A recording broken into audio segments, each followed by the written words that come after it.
All right, guys, welcome to a new series that I hope will go for a long time. We're going to see. My goal is to put it out either daily or maybe once every other day, depending on how the scheduling works out. And it's just going to be a vlog showing basically all the ways I interact with the hobby. One, I think it just might be a fun series to watch. We'll see. And two, I like the idea of keeping a record of everything I do over a calendar year, just to see, look back at the end of the year and see what I've accomplished, basically. And I think the free storage that YouTube provides you when you upload videos is a great way to keep track of all that. So this is going to sort of be broken down into a couple different areas every day. I'm going to talk about the stuff I painted the day before, and there might be pictures like today, or there might be some footage, and I might even talk through a couple of the things I'm doing. We'll see. Then I want to go through all the events that we are running through the Statesboro Warhammer Club, which is the name of this channel, but also the local game club that I help run. And then I also want to talk about my more professional work in the hobby.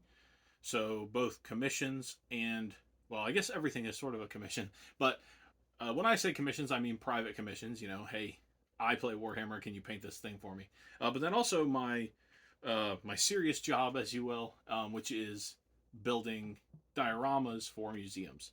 And so we're actually going to start my next project in that realm today, and you'll see that in a bit. But I'm just going to kind of go through those three things every day. Some days it might be completely focused on a museum thing. Some days it might be completely focused on painting or events or whatever. I'm not really sure, but you know, we're going to see how it goes. I'm sure it will evolve as the year goes on. So, talking about events, we've got a couple events that are coming up in the near future. And of course, if you want to participate in these events, we are in Statesboro, Georgia. We host all our events at the Holland House, which is a haunted house in downtown Statesboro. Anyone is welcome to attend. You can find us on Facebook, on Blue Sky, and then all our events are on Best Coast Pairings. Anyone is welcome to attend. We've got an Age of Sigmar tournament actually this coming weekend, so that will feature in a video later this week. I've got to paint some more terrain for that. And then in September, we've got a 40K event. I've got to get ready for that. I have to get all the footprints for the terrain layouts all set up. And then we've got a bunch of events coming down the pipeline, but not going to get into that right now. We'll get into that in the future. All right, so what I painted yesterday, I worked on the vampire on Nightmare Steed, I think he's called. He's sitting right over there. There'll be pictures on the screen of him. But I did that as a commission for a friend of mine. I really enjoyed it. I used a bunch of different types of paint. I used contrast paint a lot.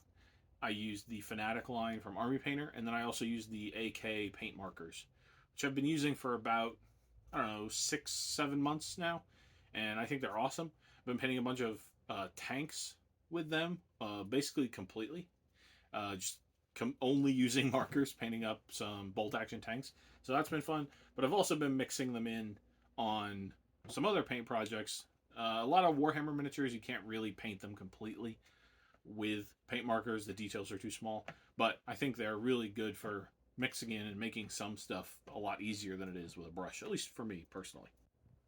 All right, so now I'm going to get started on the museum projects of the day. But as you can see, the first thing I need to do is clean this table off. It's got a bunch of different projects on it that I'm in the middle of right now. So we're going to clean this off completely and then get the museum stuff on here, and we'll go ahead and get started as soon as I get the shot set up.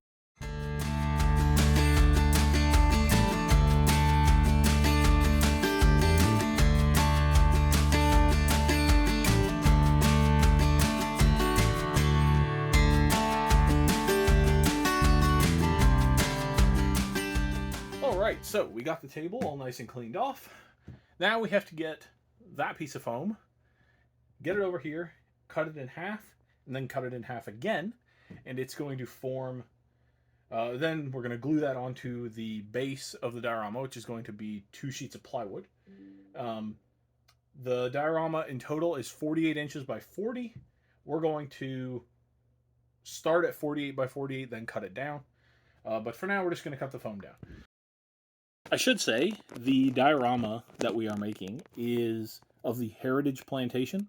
It was a plantation in Savannah, Georgia, and it's been deconstructed now, but in its heyday, if you I don't know, using the word heyday to describe a plantation that involved enslaved people seems a little odd. Seems Anyway, it was a plantation, and on it was, of course, the plantation house.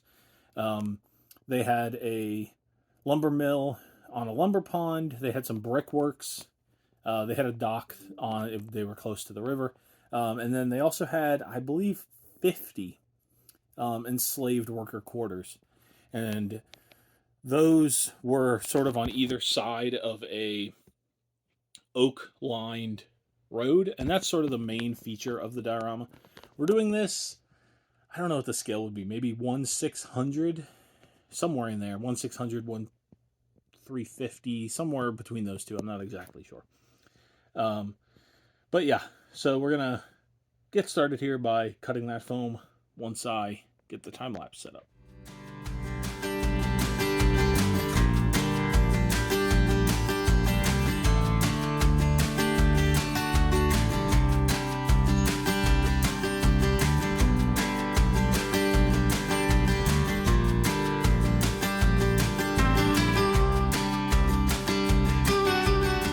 Alrighty, I got the wood cut. I didn't put that on camera because it's about 900,000 degrees here in South Georgia.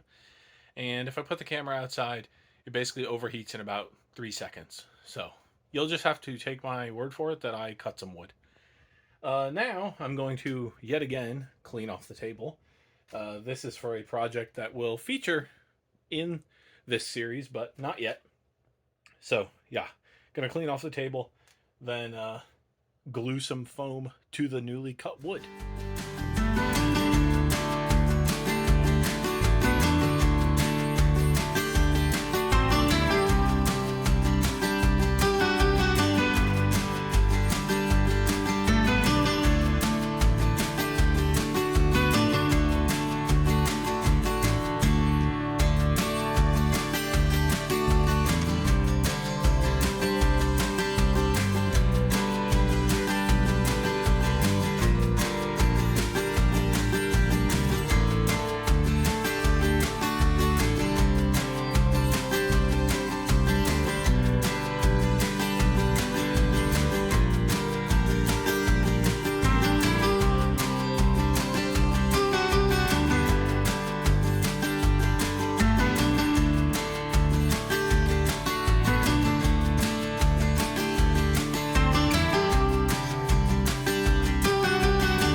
So I got that all glued up and nice and weighed down. You want to make sure when you are weighing it down that you get all the way in on the corners here. Let's see there and see here. My weight is, well, if I can find the corner here. Using the reverse camera is hard. All the way here, weight all the way on the corner. The corner is where you're most likely to separate foam from wood. And so you want to, if possible, get as much weight there so you get this tightest bond as possible. Now, there probably are better solutions to gluing foam to wood, more than wood glue, but wood glue is cheap, and I happen to have it already, so I didn't need to go buy something else. And it's worked just fine for me in the past. Having built many of these dioramas at this point, starting off with a nice layer of insulation foam, you can never go wrong. Of course, there'll be texture and grass and all sorts of stuff added on top, but it never hurts to just have a nice foam layer that you can dig down into if you need to, build on top of course, or, whatever. So, thank you everybody for watching this first episode of hopefully many. If you like the video or want to see more of these videos, you can subscribe to the channel. Please hit the like button if you enjoyed the video, and I will see you on the next one.